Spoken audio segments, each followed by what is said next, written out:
I hereby relinquish command of the 104th Infantry Sultan Brigade, 1st Infantry Tabak Division, Philippines. Halos katatapos lang ng ilang malalaking kaganapan sa bansa. Una rito ay ang centennial celebration ng INC na dinaluhan ng tinatayang 2 milyon katao. Agad naman itong sinundan ng SONA ng Pangulo na nagpahinto ng daloy ng trapiko sa mga piling lansangan ng Metro Manila. Ito ay dahil rin sa ilang kilos protesta ukol dito. Subalit, kahit ganito tayo kabisi sa Metro Manila, alam nating sa ibabang bahagi naman ng bansa ay mayroong maningas na adhikain at pagkikipagtulungan ng lahat para sa matatag at payapang pamumuhay sa Mindanao. Ang mga natamo natin dito ay hindi kailanman dapat napabayaan at kung may kaganapan o pagbabago ay kailangang tutukan at bantayan. Kaya't ang mga katagang Brigadier General Galvez, I'm now ready to relieve you. Ay makapagpapabahala sa sinumang nakakaalam kung gaano kasensitibo ang sitwasyon sa kanlurang bahagi ng Mindanao, partikular na ang probinsya ng Basilan. Kaya naman dahil sa mensaheng ito, kami ay muling pumasa sa Basilan noong Agosto 7, 2014 upang saksihan ang makasaysayang pagpapalit ng pinuno na magtatalaga kay Colonel Rolando Joselito Bautista bilang bagong commander ng tanyag na Infantry Brigade sa naturang probinsya.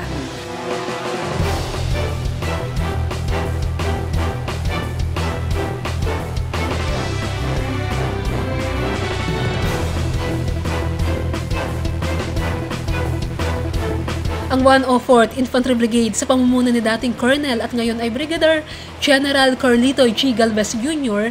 ng Armed Forces of the Philippines, sa loob ng 2 taon ay matagumpay na naitawid ang lalawigan ng Basilan mula sa dati nitong mapanganib na kalagayan dulot ng mga sigalot pampolitika, rido at iba't ibang pagbabanta ng grupo ng Abu Sayyaf Group at Bangsamoro Islamic Freedom Fighters o BIFF tungo sa maayos na kalagayan nito ngayon. Ang Basilan sa tulong na rin ng kasunduang pangkapayapaan ng gobyerno at Moro Islamic Liberation Front bagamat may ilan pang mga kaganapan ay talaga nang mapayapa sa pangkabuuan. Sa pangunguna ng General, ang 104th Brigade ay naging aktibo sa pakikipagtulungan sa iba't ibang ahensya ng gobyerno, mga non-government organization at religious groups ukol sa pagsasagawa ng iba't ibang mga socio-cultural activities sa probinsya. Malaki rin ang naitulong nila sa larangan ng civil-military operations noong nakaraang Zamboanga Siege sa pagtulong sa mga naapektuhan nito sa iba't ibang paraan. Nag-alay din sila ng karagdagang suporta sa paghahatid ng tulong sa mga biktima ng Typhoon Yolanda. Sa atas ni Brigadier General Gerardo F. Barrientos, Commander ng 1st Infantry Tabak Division, at siyang guest of honor at presiding officer ng naturang turnover of command, si General Galvez ay pinarangalan ng 1st Infantry Division sa pamamagitan ng isang plake at sa pagkatawan naman ni Brigadier General Orlando De Leon kay Lieutenant General Rustico O. Guerrero, Commander ng Western Mindanao Command. Ginawaran siya ng Wasmincom ng plake at memento sa kanyang magiting na pamumuno sa 104th Brigade. Kasalukuyang nagbibigay ng kanyang mensahe ang Guest of Honor and Presiding Officer ng Change of Command Ceremony ng 104th Brigade. There are so many challenges that the Army is facing right now. With the recent peace development that is enforced between the government of the Republic of the Philippines and the Moro Islamic Liberation Front, the dream of peaceful Mindanao is underway. Today, as I leave the portals of Camp Biel, the sweet memories, as well as the pains of losing men in battle will always remain deep in my heart. As I go back to the sequel of the article of Miss Glenda and Gloria, can I really fix Basilan problems? I think the answer is no. Because it's us that can fix it.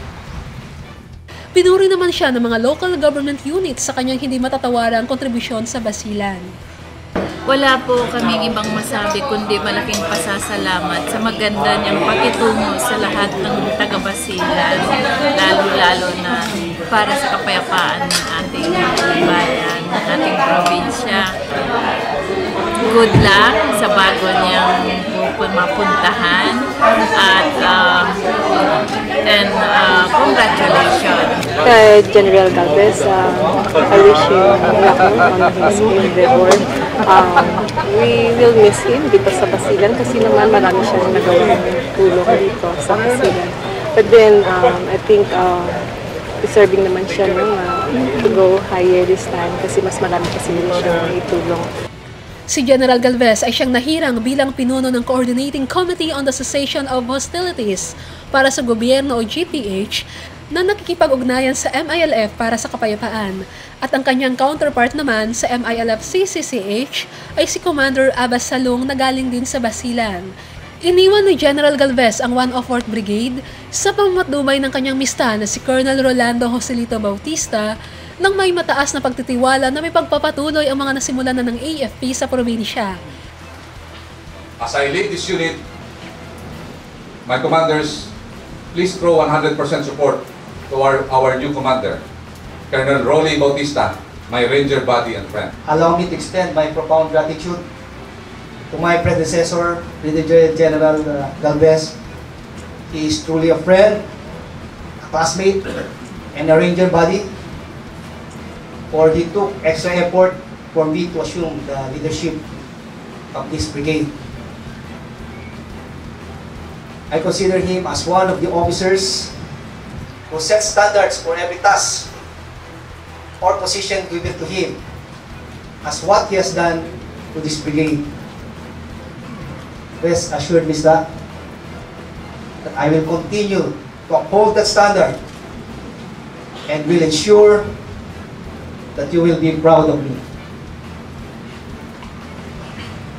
I remember, Mr., when you told me that the situation in Basilan is very challenging. With humility, I accept the challenge. I will treat the challenge as an opportunity.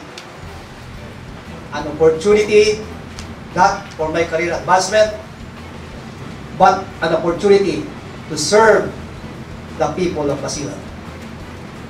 We owe them our best service, nothing more and nothing less. Brigadier General Galvez, as you leave the gate of this brigade and assume greater responsibility, I will bid you goodbye. Goodbye, that means goodness be yours everywhere. Ang okasyon ay dinaluhan ng mga matataas na pinuno ng lokal na pamahalaan sa pangunguna ni Governor Jum Akbar, ng International Monitoring Team Sci-3, led by our Malaysian friend Colonel Jamal Jambi. Mga battalion commander tulad ni Lieutenant Colonel Eli Glenn Villaflor ng 4th Special Forces Battalion, Lieutenant Colonel Fernando Reyeg ng 3rd Scout Ranger Battalion, Lieutenant Colonel Christopher Paulo Perez ng 18th Infantry Battalion, at Lieutenant Colonel Raymond Recaido ng 64th Infantry Battalion. General Galvez, sir, good luck po sa inyong bagong assignment. Welcome development naman para sa lahat ang pagkakahirang kay Colonel Bautista at ang lahat ay naghahangad sa kanyang maduwalhating tagumpay.